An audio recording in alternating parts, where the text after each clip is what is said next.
show you how to make your own grid for your embroidery hoop. Perhaps your machine didn't come with a grid, or you lost it or threw it away or whatever. This plastic right here is from Easy Quilting. It's called Gridded Template Plastic. I'll put a link to it below. That's my link if you wouldn't mind using that. It is gridded into 1/8 inch squares all across this.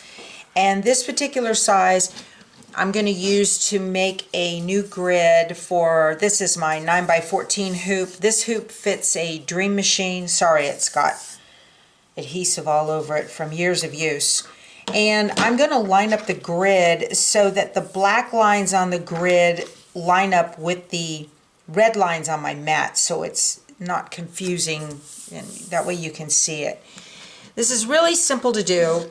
You have to take into consideration on your hoop, there is a lip right here that's got little points to mark north, south, east, and west, as I call it on my hoop. So this one has a 1/4 inch lip right here, meaning that when I trace it, I need to add a 1/4 inch on the long sides. And this right here, I'm going to use another ruler, and this particular one right here is 5/8 inch. So I have 5/8 inch of a lip on the short ends of both sides.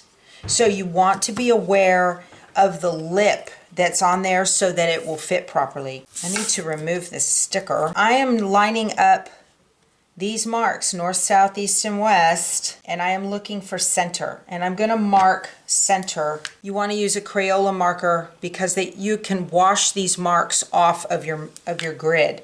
So I'm going to mark center, and I'm going to make a mark right here for all of the points. Remember, these marks are going to wash off. Don't use a Sharpie for this. You won't be happy. So now what I'm going to do is I'm just going to take my Crayola marker and I'm going to draw all along the insides of the hoop.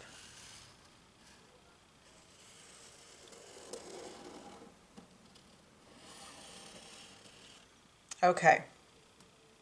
Where the lip starts and stops on the inside, I'm going to make a little mark on that. So I know that in between these points, the grid needs to be cut to the line. Here in this corner, this lip stops right here, and this lip stops right here. So I will cut on the line right here. I'm going to remove the hoop, and now I want to take a quilting ruler and I'm going to put it straight on that black line. Double check that this is a 1/4 inch. It's actually 3/16. So you need to know that. You need to measure and make sure. And I'm just going to put this where I can see the black line in between the 1/8 and the 1/4, and that's close enough for government work for now. And I'm going to just draw a long straight line like this. Going to do the same thing over here. I'm going to put it to the 1/4 inch, and then I'm going to move it in just a hair so I think it'll fit, and I'm going to draw a long straight line. So there are the cut lines for the long side. Now I know that my short sides have a 5/8 inch lip. So I'm going to measure 5/8 outside of my drawn line. So I'm putting my 5/8 inch line on my Quilter Select ruler outside of the drawn line from the trace. I'm going to do the same thing over here. If you have a garment maker's ruler, that helps, what they call a tailor's curve, or a long arm ruler, something with a curve on it of some sort. You want to create the curve where your cut line is going to blend into that corner. And you can just do it with scissors and wing it if you want. I prefer not to do that. Let me put a piece of paper under this so you can see it better. So I'm lining up my mark where the 3/8 inch, 3/16 lip stopped. I want that to blend. The more you do this, the less little micro trimming you're going to have to do when it gets finished. It's going to give you a smoother edge on your grid. So there's that short side, and now I need to do the one for the 5/8, and that's going to be a more aggressive curve.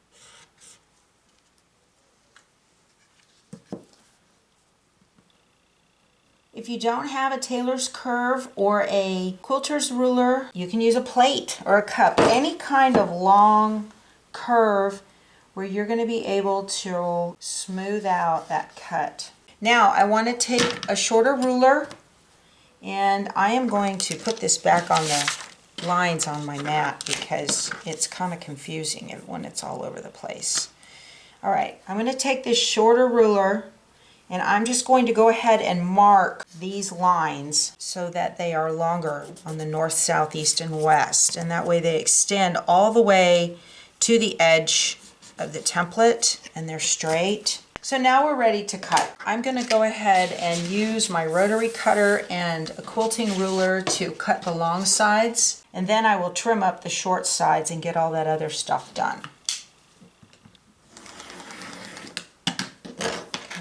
Line up the markings on your ruler with the markings on your grid plastic so you know it's a straight cut.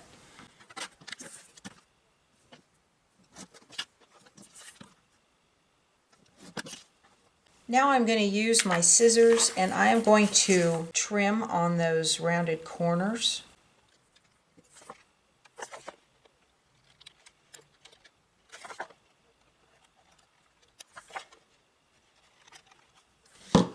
Okay. My notches on the short side are 3/8 of an inch. I can count to the 3/8 inch mark on my grid. Trim that, fold it up, cut it. I'm just trimming just a tiny bit outside of the black line. And these little ones are about to the edge of the inner black line that I traced. I don't know if they're exact. If not, I'll make them a little bit deeper. All right, moment of truth. Let's see how we did. Probably requires some micro trimming in the corners.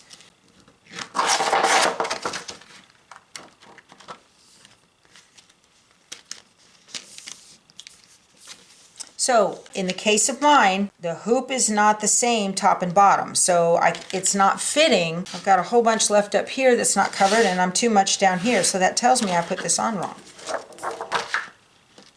Your hoop should have markings one way or the other to tell you top. Mine has these two little arrows and a little outie belly button right there. This is pretty close, you guys, real close. And I can tell I need to do just a little bit more trimming to get it to fit properly. I'm going to make this one here just a little bit bigger. Just micro trim it.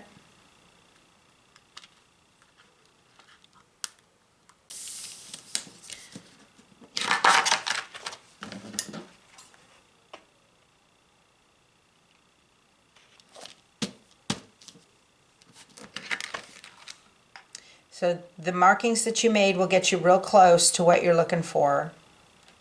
And then you just have to go in and do that fine tuning. I probably need to shave off like a 32nd of an inch on this side. You don't want it too short. You want it to fit on those lips so it'll stay put. And after every single cut, check it again. Don't do 2 cuts and then check after every single cut. I am going to take a Sharpie up here and put top